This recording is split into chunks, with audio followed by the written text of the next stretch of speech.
kind of hot topics are things called patient-specific implants and instruments, which is where we use imaging like CT scans and MRIs to measure people's bone and look at the shapes of their bones, and then make implants and devices we use to implant the knee or hip replacement based on that particular person. And just about every company has that available, and people use it to varying degrees just based on, again, the patient's anatomy and whether there's some reason that you really need that extra assistance. There's also robotics that is starting to come out into the orthopedic world that's been in the general surgery world for a while now. We're starting to use robotic arms to do things like to help us make the cuts and shape the bone so the implants fit well.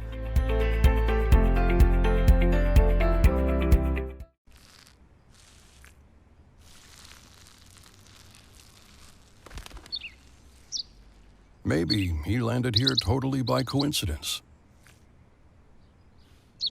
But if by chance he's admiring your fresh coat of Benjamin Moore soft sky blue, well, that's a pretty high compliment. Coming from an expert. Quality products and installation since 1985. That's Four Seasons.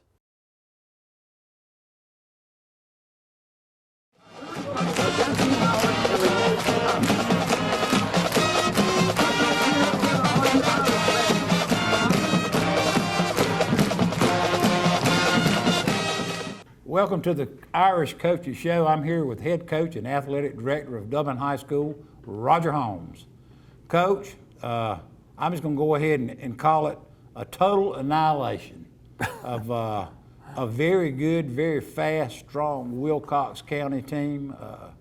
They came into the bowl with high hopes, leading the region at that time, and I could kind of tell. I slipped in early Friday afternoon for the 4:30 afternoon talk. I kind of hid back in the kitchen a little bit, and I watched the players sitting here in this particular room. It was like a Marine Corps boot camp. They were at attention. You could hear a pin drop. You were giving them the pregame talk. Let them know. It was very interesting to me. You let them know what plays you were going to run.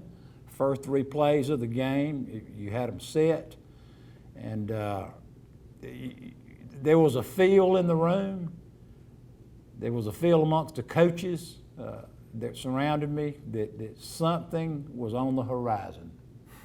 Well, you had a better feel than I did. You know, you go into every game and you're talking about going over those initial plays. Well, we do that every week. I script my first 3 or my first 4 every week, and there's a purpose behind those 4 plays or 3 plays, whatever it is, and it's hopefully to identify what we're going to see. Because again, I guessed wrong the other night. We had watched them defend the wing tee last year against us. There was some people, I think, that had spoken with their coach, and he felt like that his basic package was not what you needed to defend the wing tee. Right. He tweaked it. The next time he went and played, he played Hawkinsville, which was trying to run basically our system. So he made a couple of changes in what he was doing. Then they scrimmaged Jeff Davis, Coach Helton, who's running 99% of what they're doing is identical to what we do here. And he played this alternate look that we thought that we were going to see. The previous 2 weeks prior to that, they played against some spread teams, and they used a 3-5. Well, we thought, okay, he's probably still going to come back to what he was using to defend the wing tee. And nope, he stayed in his 3-5. And we worked against it, but we didn't work as much as we did against what we really thought they were going to probably do. I think from what I understood and what I understand about your scheme is you were going to force them to stop that fullback so you could open up that outside, and that's Dublin football, and that's the wing tee is the fullback. Well, and we're getting better there. You know, Jeremiah Green had 2 nice long touchdown runs the other night. Led the team in rushing. He is just, you know, people go back and it doesn't take long to remember Jaquarius Evans going to fullback for us. And Jaquarius, his first 2 or 3 games running fullback, you could see some bright spots, but not what you saw once the term we use is the light came on. He started being able to see the hole. He wasn't so just worried about taking the handoff. And Jeremiah is getting better there, but the real plus, I think, our offensive line probably had their most physical game of the season last week, and the young man that has kind of woke that bunch up, for lack of a better word, has been Desmond Gilbert. Absolutely. Dez has played really well on both sides of the football the last 2 or 3 weeks. With a hurt hand. Yep, he's toting the cast around out there, but he's, you know, still got room for improvement, obviously, but he's getting better. Caleb Hall at left tackle has really, really been solid for us at that left tackle position. We had to move him early in the year from center out to left tackle, at which time, actually, we were replacing Drew Rozier, who just wasn't playing physical football. Well, Drew now has stepped in and he's earned the starting spot at right tackle, and his play has just gotten considerably better and more physical. So Tyler Wright, I think, has started gaining a lot of confidence out there at wide receiver, starting to trust his hands and trust his own ability, and he's made some improvements. So, you know, we're nowhere where we need to be. Nasir Johnson at center is still learning. He's a sophomore. He's big a kid. big young man.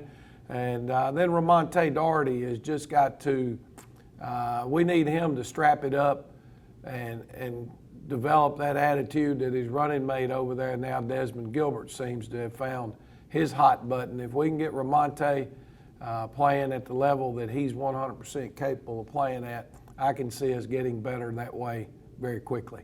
Well, we've called Ramonte's name in some of the games that we've covered earlier in the year. We've called his name quite a bit on the defensive side of the ball, I know. Well, I'm not trying to imply that he's played poorly. Right, but absolutely. We still know that there's another gear in Ramonte that we need to find and he needs to find, because as everything in our system, the backs get a ton of the credit, but the offensive line is the key. And Ramonte being a guard and Desmond Gilbert being at guard, without great guards in this offense, you don't have a great offense. Well, it was a great night in the Shamrock Bowl. We got our first win on the turf. Looked like some of the Leprechauns did find their way. They evidently figured out how to get their through way that plastic. Through the bands were going at each other pretty good. The cheerleaders were going at each other pretty good. The opposing team, their fans were all over their offensive coordinator out there. I mean, you could hear it on the other side of the field. We're up 21 to nothing, and our coaches are coaching like we're going for a 2-point conversion to win a ball game. I mean, it was that tense of a football game. Well, you had to know how explosive they were as an offensive football team, especially with their quarterback. Now, their quarterback went down. Abe Stowe. Yeah, I took a couple of hits, and I think was a little woozy, and they ended up pulling him, and he sat the rest of the night. Of course, that made us feel a little bit better in the sense that, you know, I think that young man, again, has the potential to be a Division I recruit at quarterback. And when you lose somebody like that, it becomes a major, major blow. And then I think their tailback, number 1, ended up leaving the game maybe in the 3rd quarter and didn't return. So don't know really the status of those young men, but, you know, I think defensively we played better the other night. We played more aggressive the other night. We went into the game with thoughts that we could not allow Stowe to just stand back there without great pass rush. So we probably blitzed a little bit more the other night than we normally do. We were able to get to him, but see, you can't blitz and bring pressure unless your DBs are playing good man coverage, and they did a good job of that the other night too. Well, the Stowe kid, I remember going down to Wilcox County last year and watched this kid, never seen him because we hadn't been in that region before, and he was amazing with his scrambling ability, his passing ability, his running ability, and he comes up here in the Shamrock Bowl, and we're expecting the same thing to happen again, and sure enough, out of the chute, you know, he shows what he can do with his feet. Kind of reminds me, he's got a little Baker Mayfield, a little Bo Nix in him. Well, he does. He has the ability to move around, and he certainly had our hair standing up on the back of our neck a little bit more this year than last year, because we really did not think that he would hurt us running the football last year, but he did. And, Yes. you know, so they're a football team that's kind of been up and down this year in Wilcox, although going in, they were undefeated in region play. So now when you look at our region, I think there's 4 teams with 1 loss. You've got Wilcox, Montgomery, Dooley, and Dublin. But Dublin only has 3 wins. Those other guys have already played 5 games in the region. We've played 4. In order for us to win a region championship, which would be Dublin High School's 4th region championship in a row, it's been done once before, I think, we need a little help. Possibly, possibly we do. There's still some scenarios where we can win a region championship due to a 3-way tie scenario or something along those lines, but We got to take care of our business. the reality of it is we're not winning a region championship if we don't handle our business from here to the end, and there's a lot of Tough football. ahead of us. football in front of us to be able to handle that. Now, obviously it starts this week with Truitland County, but if you want to, we can hit a break and come back and watch some of those highlights we've talked about, and then we can get into that Truitland bunch. All right, we'll take a break and have a word from our sponsors. You've got miles and miles of grass to mow. So you're going to need a machine built to perform, day in and day out, season after season. You're going to need a Gravely, built to mow the distance. Find your new Gravely mower at Myers Equipment and Supply, 301 North Jefferson in Dublin. They work all week for Friday night. Go Dublin! Ready? And hey! And when you call, click, or visit Dublin Chevy Nissan, you'll see our teamwork in action. Let me put your dream in your driveway. Let's take a test drive. The right vehicle, the right experience, the right dealer. Good job, here we go! And remember, Don sells cars well, only at Dublin Chevy Nissan. You'll score a winning deal every time at Dublin Chevy Nissan. Progressive Rural Telephone Co-op offers a full range of communication products and services to its members in Lawrence County and surrounding areas. We take pride in being your total communications provider, and we work hard to provide quality services at the best prices. In addition to offering phone service, we provide high-speed internet and digital high-def TV. And we always strive to put our members first. Progressive Rural, your total communications company. Small enough to know you, large enough to serve you. ProgressiveTel.com. Call 478-984-4201 or stop by 890 Simpson Avenue in Rents. Progressive Rural Telephone Co-op.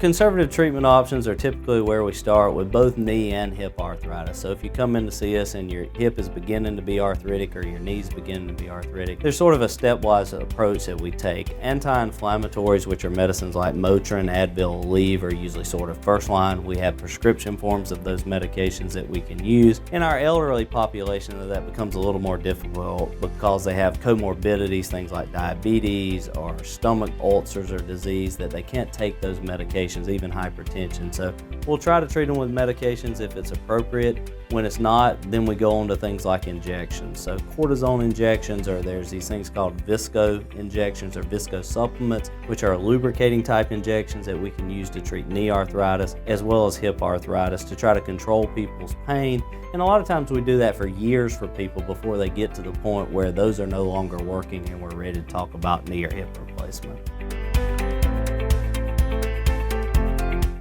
And we're back. Coach, before we go to the highlights, there are a couple of things I'd like to talk about. One is Coach Brandon Walden, who we're going to watch the highlights. And I like to come in the afternoons and before the games and talk to the coaches and about their particular squads that they coach. And Coach Walden does a lot for our football team. He's our technician on recording all the plays. Does the practices. I mean, when we come in here, he has got the film ready for you. He's a special guy, and I like to come in and kid the coaches about who's got the best team. Coach Starley thinks his group is the best every week. Yeah. You know, he does, and he does have a good group, but he says, Nelson, my group's the best, and they're going to be the best. But before we do get to the highlights, and we had 2 touchdowns per back for the running backs, and I think Coach Riley Holmes probably needs a little, and we hadn't talked about this before we got on, Coach Riley Holmes probably needs a little credit for what he's done. Well, Riley does a good job. He's the eye in the sky on Friday nights. He's really come along as a coach. He understands 100% what we're trying to do, and now he has a much better feel of what people are trying to do against us, so he's able to relay those messages down from up top on the headsets, and hey, they're in this, they're in that.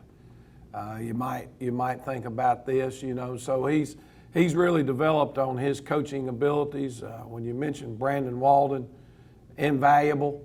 Absolutely. Does so much, you know. He really has a lot on his plate in order to get the things done that we're trying to get done. But Brandon's phenomenal, and one that I hope we can keep around as long as I can keep around, because the things he does for us, you're not going to have the opportunity to be a great program without him. You know, as we get older, you and I'm talking about, the technology keeps changing on us from week to week and day to day, and Brandon is one of those young guys who has a great feel and understanding for what's going on. So all that being said, it helps us out tremendously with Brandon being able to handle that for us. And talking about Coach Walden, we'll go ahead and get into our highlights. Let's roll with them, buddy. I don't even know, like I say, I just trust Brandon to make sure they're right. Here we go with a little bootleg run. Our offensive guard should have been a little bit better there, getting one step further to the outside to pin that defensive end. You can see Desmond Gilbert right here pulling. Okay, if we get one step further outside that defensive end, it would have put us in a perfect position there. We just pulled up a little bit short, and it's a little bit hard to wrap on there and get that block with that big cast on that hand. We got a little tight end trading to unbalanced. Here we go with the buck sweep, and that's JT Wright making an excellent cut, and then another second good cut to get in the end zone, and that would be our first touchdown of the night. This has been a pass play that's kind of served us pretty well this year. Ty Wright caught this for a couple of touchdowns already this year at split end, but our quarterback does a great job right here, and I was proud of him because it's something that we've coached and tried to get better at. This guy right here, if you look at him, he's their flat defender in this defense. So we've got a coach. We've coached our guy up here pretty good on Evans. If the flat defender rushes, then it means what? The guy that's in the flat is wide open. So as soon as he sees the edge blitzer, he knows where to go with the football, and it turns into a big run, big gain again. Secondary read by your quarterback there. Nice job out of him. Nice catch out of JT Wright, and a big gain. Here's our fullback running it up in there pretty hard, and As you mentioned, he had 2 touchdown runs the other night, Jeremiah Green. It's always good when your fullback can be your leading ground gainer. It helps, there's no doubt. You know, you just need balance. It doesn't necessarily matter who our leading rusher is, but at the end of the day, we got to have that balance that you got to have. You can look, and they're all getting about the same number of carries. We'll take a shot here at the defensive end. You can see, looks like Coach has got us in some blitz package right here, but we're playing zone behind it. And what a big play. This was really the time that they threatened us. Okay, they got down into the red zone, and this is sophomore, I believe, Damari. Foster. Yep, coming there with a blitz. Nice solid contact, and I'm not sure if that's the one where their quarterback ended leaving the game or not, but it was pretty shortly thereafter. So a good call by Coach Collins, and a great job of execution out of Damari right there. And then they line up, I think, to try to attempt a field goal, and we end up blocking the field goal with Dominique Doherty getting that block. So that was huge. I notice here one thing I kind of want to mention is our players represented the breast cancer awareness last week. We always choose one game a year where we're trying to do that. If you notice, all our guys got some pink on their wristbands. Okay, so you know, to anybody that's had to go through that, thoughts were with you, obviously, on Friday night also. Here we go with our counter crisscross. And again, that's JT Wright. Hard running. With a nice run and a physical run. He finished it pretty good at the end. Here's a touchdown run, again, out of our fullback. And, man, he just makes a heck of an effort and outruns people to the end zone, but a heck of a run now. He made 4 miss, looks like. Yeah, I will show our fans that were at the game. They probably saw me a little bit early in the game on the officials, pretty hot and heavy. Because this is, if you watch this defensive end right here, okay, the rule is as an offensive player, you're not allowed to go cut a defensive player who's not lined up between the tackles. Correct. Below the waist. Well, the same thing is true for defensive players. So what we got into the other night, early in the game, you see our guard coming right here in the pink cast to kick that end out. Now watch their guy going submarine to cut our guard. That's a penalty. Right.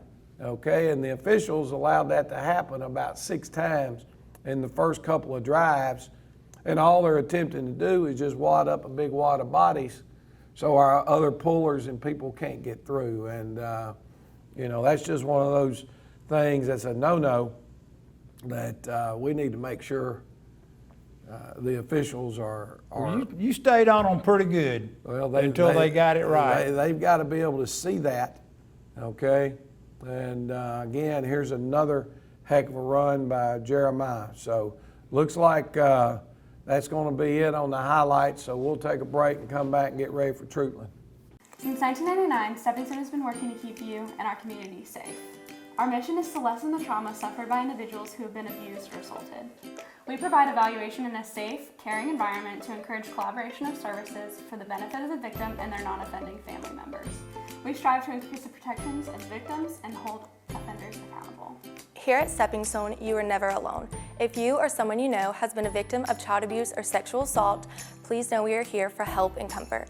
We offer a variety of resources to help meet your needs and get you out of difficult situations. If you are in immediate danger, please call 911 or call our fully confidential crisis number at 478-595-8339. You can also reach us at our office at 478-275-9010.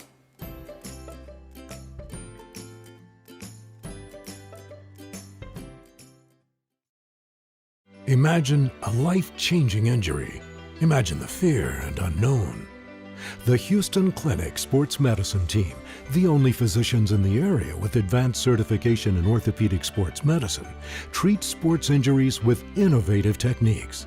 The Houston Clinic has helped nearly 1 million athletes live without pain. Imagine getting back in the game. Imagine the best game of your life. The Houston Clinic, Sports Medicine Team. I'm Brad Grimes, and we invite you to join the winning team at the City of Dublin Natural Gas. And we'll give you a free 40-gallon hot water heater. Or a $400 rebate on a tankless hot water heater. Get a $200 rebate on the natural gas furnace. How about 0% financing for 60 months? Plus, we'll make it easier and add it to your bill. Take advantage of this incredible offer today. With natural gas, you'll never run out of gas again. Natural gas is dependable. Natural gas is half the price of electricity. And half of the price of propane. So stop wasting money today. And call the City of Dublin Natural Gas today. At 277-5048. That's 277-5048. Join the winning team at the City of Dublin Natural Gas. Drop by today and see the winning team at Lakes Alignment and Truck Service in East Dublin. We're now offering tires and service for all your agricultural and farm equipment. At Lakes, we've got you covered on the road or in the field. Big truck alignment, industrial tire pressing, and commercial truck service. So join the winning team at Lakes Alignment and Truck Service, and now offering agricultural tire service. No matter where you are, call 272-4230 and our service trucks are rolling to you. Lakes Alignment and Truck Service, serving you at the same location right behind Thomas Auto Supply since 1954. So grab the family and head on out to the field. This football season, you're sure to be on a winning team when you join the team at Lakes Alignment and Truck Service, and now agricultural tires and service. Lakes Alignment, East Dublin. And we're back, Coach, heading down I-16 to Soperton this week to play the Trutland County Vikings, and a head coach, Steve Erspilly, that's been with you years in the past, so he knows what we're going to do. Well, that's the scary part. He knows exactly what we're going to do, and we're not real sure what Coach V's going to do. You know, he's working out of an even front for the most part. We've seen him jump into what we call a bear front 2 or 3 plays. We've watched him on a film from earlier in the year where he was in a 50 and slanting the 50. So again, there are a lot of variations to the things that he's doing defensively. I got to see them Saturday. They had to move their game this past week to Saturday. So we're able to get down and watch them play. Physical size-wise, I was impressed with them on the hoof. I think I saw 4 guys that were about 6'4", 260 or up. They're scary big. They've got some definite size up front. Their running back reminds me a lot of Josh Isaac that played for us last year, about a 210, about 210-pound running back. Coney kid. That can bring it downhill. Well, no, Coney is a 9th grader that's playing quarterback for him. Right. Okay, he's freshman, above the norm for a freshman quarterback. He's a good athlete. Boy, it'd be one we'd love. I'd love to have some freshmen that were playing like that young man was right now. Kind of like the Dodge quarterback. Yeah, and so he's athletic. He's moving around. Coach V and his guys are, they're running the option a little bit out of the gun, pitching the ball. We haven't played many teams this year that have pitched the football on the option, and they're pitching it out there. I know Coach V has always kind of been a little bit of an option guy. He likes to split back veer. When he left here and took the job at Toombs County, he ran split back veer, and then he left and came back here, and then he got the job, head coaching job at Trutland County.